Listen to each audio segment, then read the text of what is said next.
Welcome back, everyone, and thanks for joining me today for part 2 of The Call of Cthulhu by HP Lovecraft.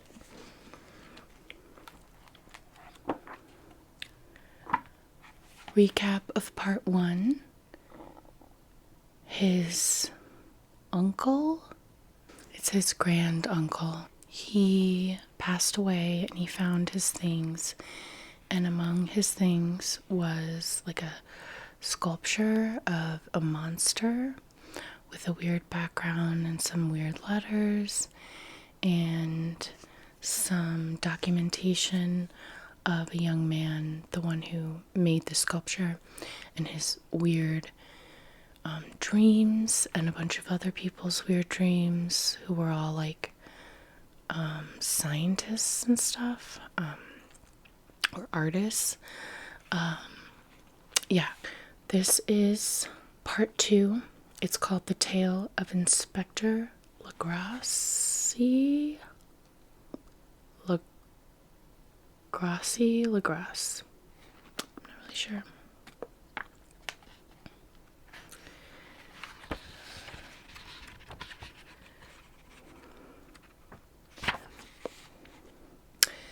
The older matters which had made the sculptor's dream and the bas-reliefs so significant to my uncle formed the subject of the second half of his long manuscript.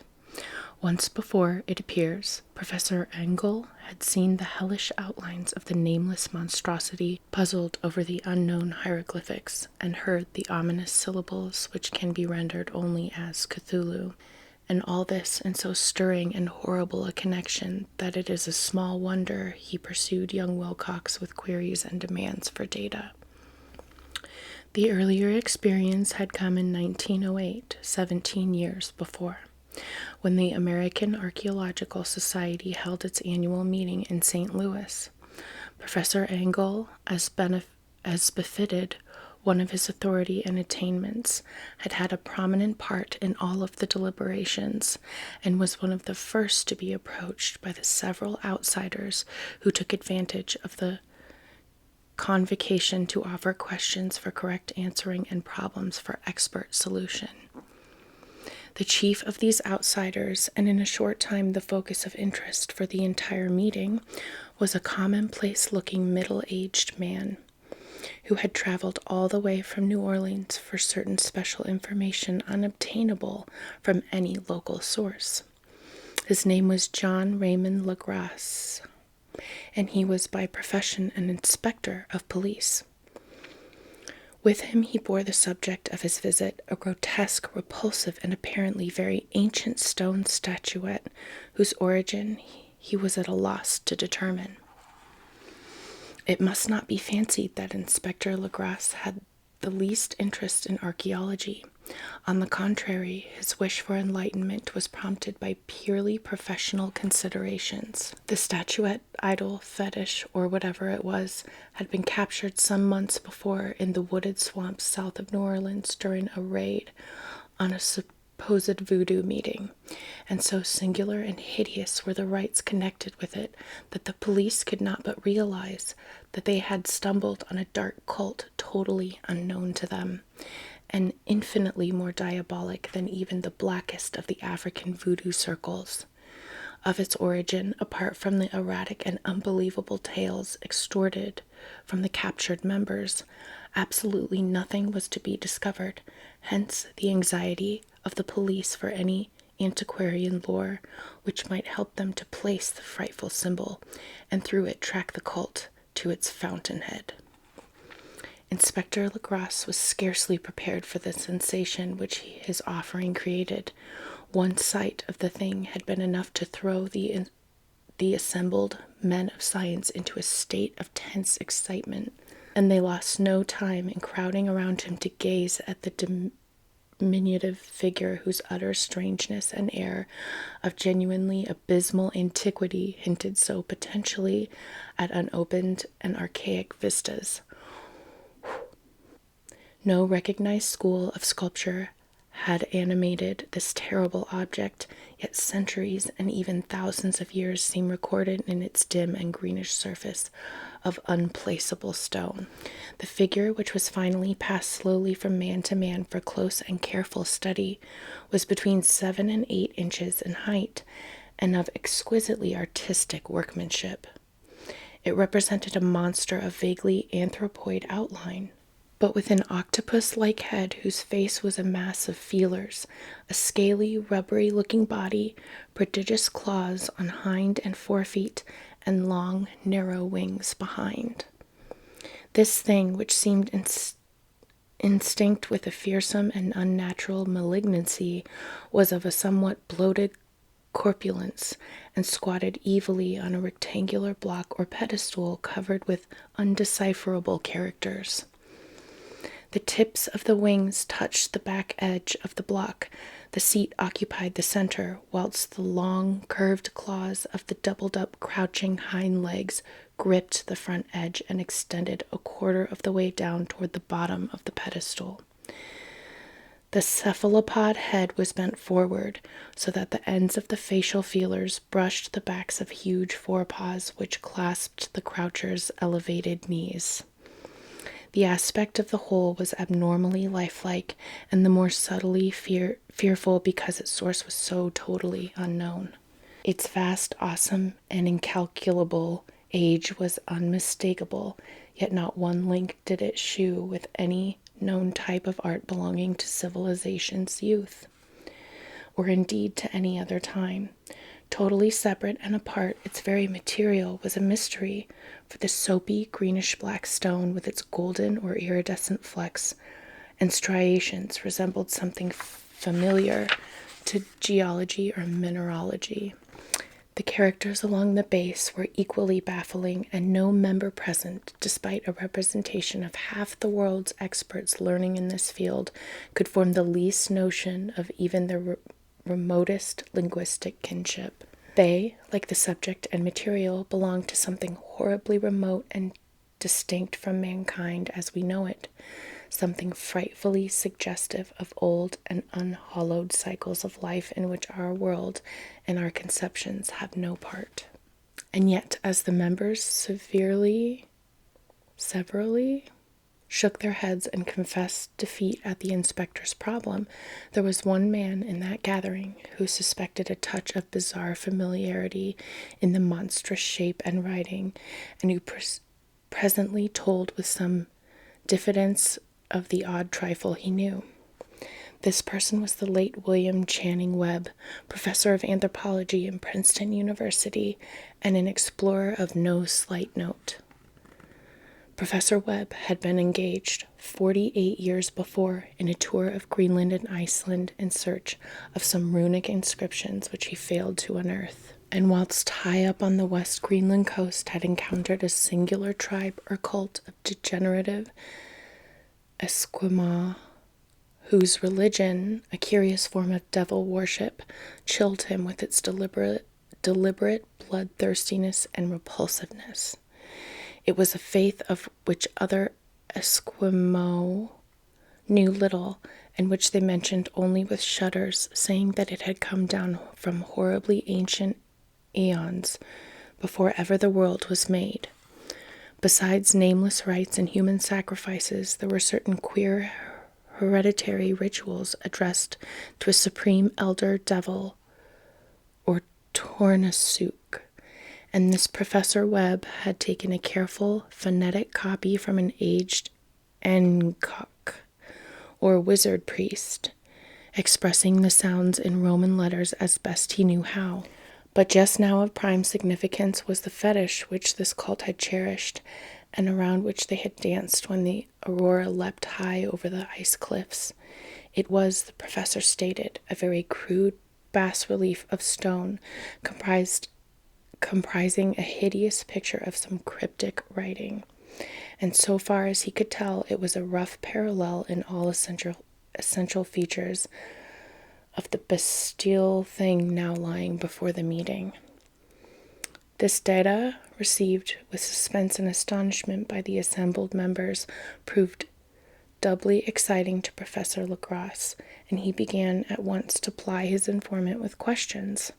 Having noted and copied an oral ritual among the swamp cult worshippers his men had arrested, he besought the professor to remember as best he might the syllables taken down amongst the diabolist Esquimaux.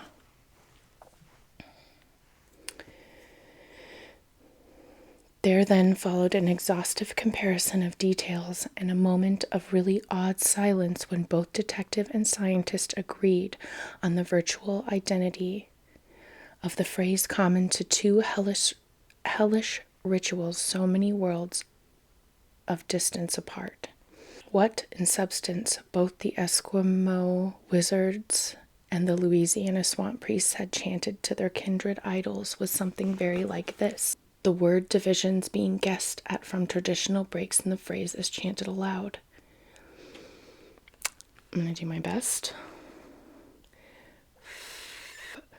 Fnglui Mulgwanaf, Cthulhu, Relay, Waga, Nagel, Fatagen. Sounds kind of German or something.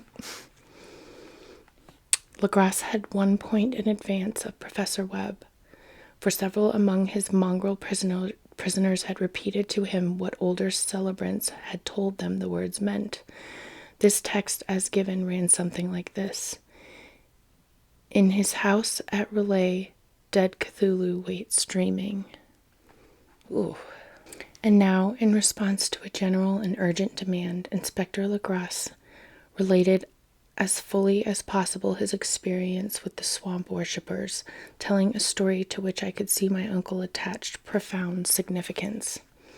It savored of the wildest dreams of myth-maker and theosophist, and disclosed an astonishing degree of cosmic imagination among such half-castes and pariahs as might be least expected to possess it. On November 1st, 1907, there had come to the New Orleans police a frantic summons from the swamp and lagoon country to the south. The squatters there, most primitive but good-natured descendants of Lafitte's men, were in the grip of stark terror from an unknown thing which had stolen upon them in the night. It was voodoo, apparently, but voodoo of a more terrible sort than they had ever known. And some of their women and children had disappeared since the malevolent tom-tom had begun its incessant beating, far within the black haunted woods where no dweller ventured.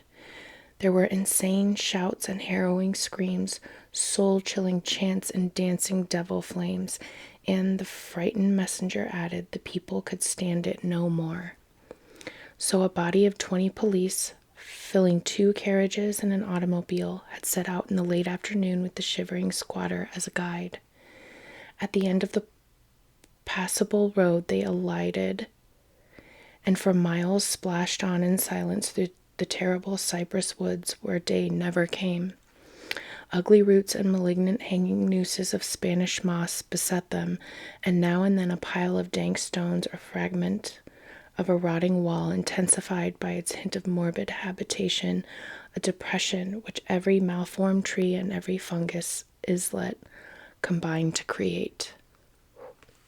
At length the squatters' settlement, a miserable huddle of huts, hove in sight, and hysterical dwellers ran out to cluster around the group of bobbing lanterns.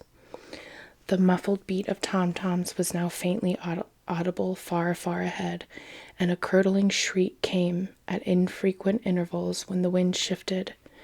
A reddish glare, too, seemed to filter through the pale undergrowth beyond the endless avenues of forest night. Reluctant even to be left alone, each of the cowed squatters refused point blank in advance another inch toward the scene of unholy worship, so Inspector Lacrosse and his 19 colleagues plunged on unguided into black arcades of horror that none of them had ever trod before. The region now entered by the police was one of traditionally evil repute, substantially unknown and untraversed by white men. There were legends of hidden lake unglimpsed by mortal sight, in which dwelt a huge, formless, white polypus thing with luminous eyes. And squatters whispered that bat-winged devils flew up out of caverns in inner earth to worship at midnight. They said it had been there before d'Iberville, before La Salle, before the Indians, and before even the wholesome beasts and birds of the woods. It was nightmare itself, and to see it was to die, but it made men dream, and so they knew enough to keep away. The present voodoo orgy was, indeed, on the merest fringe of this abhorred area, but that location was bad enough. Hence, perhaps the very place of the worship had terrified the squatters more than the shocking sounds and incidents. Only poetry or madness could do justice to the noises heard by Legrasse's men as they plowed on through the black morass, through the red glare, and the muffled tom-toms. There were vocal qualities peculiar to men and vocal qualities peculiar to beasts, and it is terrible to hear one when their source should yield the other. Animals' fury and orgastic license here whipped themselves to demonic heights by howls and squawking ecstasies that tore and reverberated through those nighted woods like pestilential tempests from the gulfs of hell. Now and then the less organized ululation would cease, and from what seemed a well-drilled chorus of hoarse voices would rise in sing-song chant that hideous phrase or ritual. Fnglui Mgluanaf Cthulhu Relay Wuga Nagel Fatagan. I'm not even sure if it sounds the same as the last time I said it. Then the men, having reached a spot where the trees were thinner, came suddenly in sight of the spectacle itself. 4 of them reeled, 1 fainted, and 2 were shaken into a frantic cry when the mad cacophony of an orgy fortunately deadened. Legrasse dashed swamp water on the face of the fainting man, and all stood trembling and nearly hypnotized with horror. In a natural glade of the swamp stood a grassy island of perhaps an acre's intent, clear of trees and tolerably dry. On this now leaped and twisted a more indescribable horde of human abnormality that any but Syme or Angarola could paint. Void of clothing, this hybrid spawn were braying, bellowing, and writhing about a monstrous ring-shaped bonfire, in the center of which, revealed by occasional rifts in the curtain of flame, stood a great granite monolith some 8 feet in height, on top of which, incongruous with its diminutiveness, rested the noxious carven statuette. From a wide circle of 10 scaffolds set up at regular intervals with the flame-girth monolith as center hung, head downward, the oddly marred bodies of the helpless squatters who had disappeared. It was inside this circle that the ring of worshippers jumped and roared in general direction of the mass motion being from left to right an endless bacchanal between the ring of bodies and the ring of fire.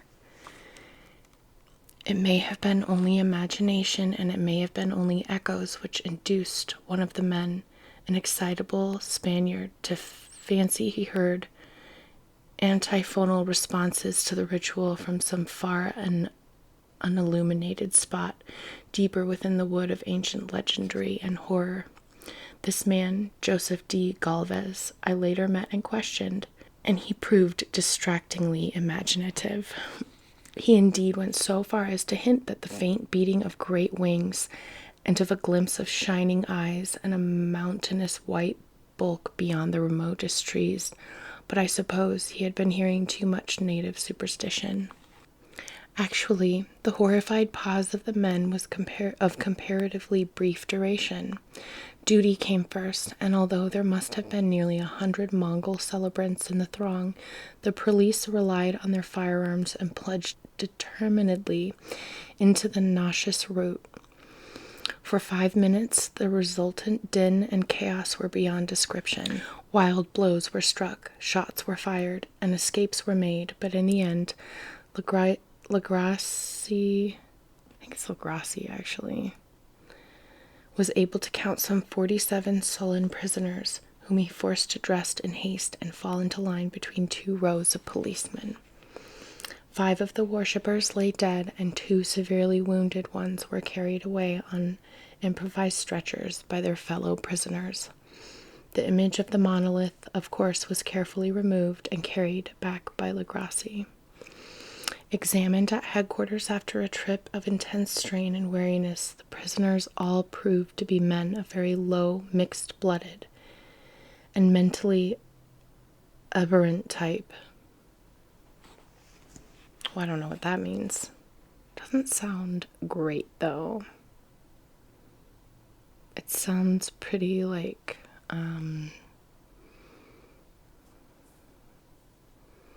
whatever they're saying sounds very discriminatory.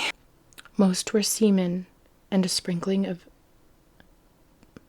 black people and mulattoes. I don't know if that's offensive. Largely West Indians or Brava Portuguese from the Cape Verde Islands gave a coloring of voodooism to the heterogeneous cult. But before many questions were asked, it became manifest that something far deeper and older than black people fetishism was involved. I'm not saying the word Negro. Degraded and ignorant as they were, the creatures held with surprising consistency to the central idea of their loathsome faith. They worshipped, so they said, the great old ones who lived ages before there were any men, and who came to the young world out of the sky. Those old ones were gone now, inside the earth and under the sea, but their dead bodies had told their secrets and dreams to the first men, who formed a cult which had never died. This was that cult, and the prisoners had said it always existed and that would always exist, hidden in distant wastes and dark places all over the world, until the time when the great priest Cthulhu, from his dark house in the mighty city of Relay under the waters, should rise and bring the earth again beneath his sway. Someday he would call when the stars were ready, and the secret cult would always be waiting to liberate him. Meanwhile, no more must be told. There was a secret which even torture could not extract. Mankind was not absolutely alone among the conscious things of earth, for shapes came out of the dark to visit the faithful few. But these were not the great old ones. No man had ever seen the old ones. The carven idol was great Cthulhu, but none might say whether or not the others were precisely like him. No one could read the old writing now, but things were told by word of mouth. The chanted ritual was not the secret. That was never spoken aloud, only whispered. The chant meant only this: in the house of Relay, dead Cthulhu waits dreaming. I'm going to stop there. We're about halfway through part 2. It's a little bit longer than part 1, but I'll make sure to release this, I'll put out like a teaching video, and then I'll release this one right after that, so it's pretty close together. So, I hope you enjoyed this reading today, and hopefully I'll see you in the next one.